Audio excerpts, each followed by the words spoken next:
அகம்பாவம் ஆன்வத்துல அலையக்கூடாது. இதே மாதிரி தான் நடந்திருக்கு மேற்கு வங்காளத்துடைய முதலமைச்சர் திருமதி மமதா பானர்ஜி. இன்னைக்கு மமதா பானர்ஜியோட நிலைமையா பாருங்க. இன்னைக்கு எந்த ஒரு எல்லைக்கு அவர் தள்ளப்பட்டார்கள்.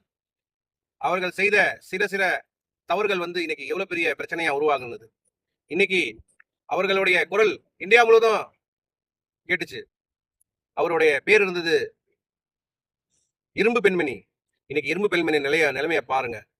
இதுதான் சொல்றது, நல்லதுக்கே காலம், நல்லது செய்ய வேண்டும்.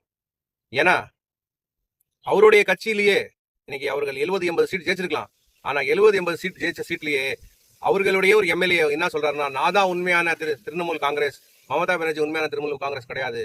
சுப்ரதோ பானர்ஜின்னு ஒருத்தர் 60 எம்எல்ஏங்களை கூட்டிட்டு போய் நான் தான் டிஎம்சி உண்மையான டிஎம்சி, மமதா பானர்ஜி டிஎம்சி கிடையாதுன்னு சொல்லி அவருடைய வாக்குமூலத்தை அவர் கொடுத்துட்டு இருக்காரு.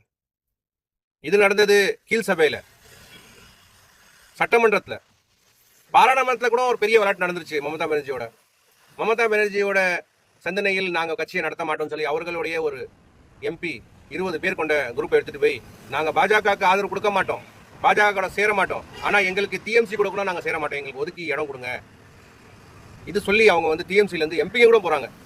இன்னைக்கு எம்பி போய் எம்எல்ஏ போய் கட்சியில அப்படியே ஒரு பெரிய போர், உள் போர் நடந்துட்டு இருக்கு. இதெல்லாம் காரணம் யாருன்னா மமதா பானர்ஜி, அவருடைய ஆள்கள், அவர் செய்த இந்த 15 வருஷம் தவறான ஆட்சி தான் காரணம். இன்னைக்கும் சில பேர் நினைச்சுக்கிட்டு இருக்காங்க நம்ம பலமா இருக்கோம். யாருமே இங்க பலம் கிடையாது. எல்லா குதிரை வேகத்துல தான் ஓடிட்டு இருக்கு. குதிரை வேதம் தான் நடந்துட்டு இருக்கு இந்த மண்ணுல.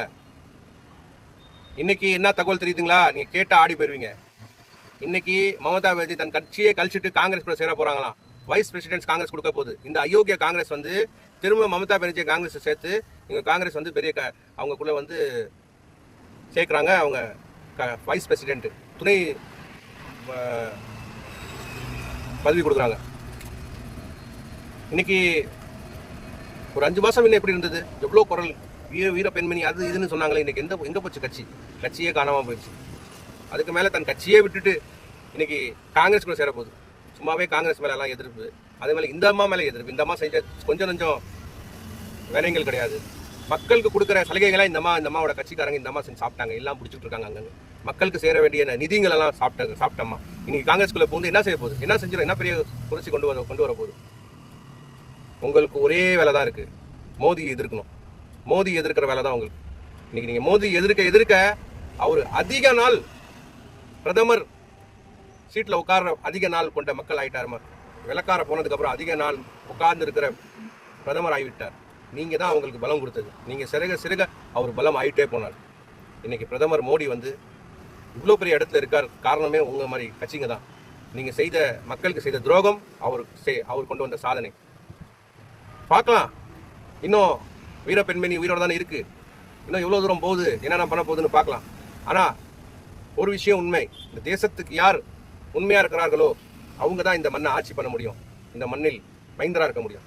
நன்றி, வணக்கம். ஹாய் மக்களே, யாரதோ மனம் துன்புறுத்துறதுக்காக நான் இந்த மாதிரி வீடியோ போடுறது இல்லை. அப்படிங்க வீடியோ உங்களுக்கு பிடிச்சிருந்துச்சுன்னா இந்த லிங்க்ல நான் பொருளுங்களுடைய அஃபிலியேட் மார்க்கெட்டிங் லிங்க் போட்டிருக்கேன். இதில் நீங்கள் ஷாப்பிங் பண்ணீங்கன்னா எனக்கு கொஞ்சம் கமிஷன் கிடைக்கும். அதில் நான் என்னோட வாழ்க்கையை நடத்திக்குவேன். இந்த உதவி எனக்கு பண்ணுங்க. நன்றி, வணக்கம்.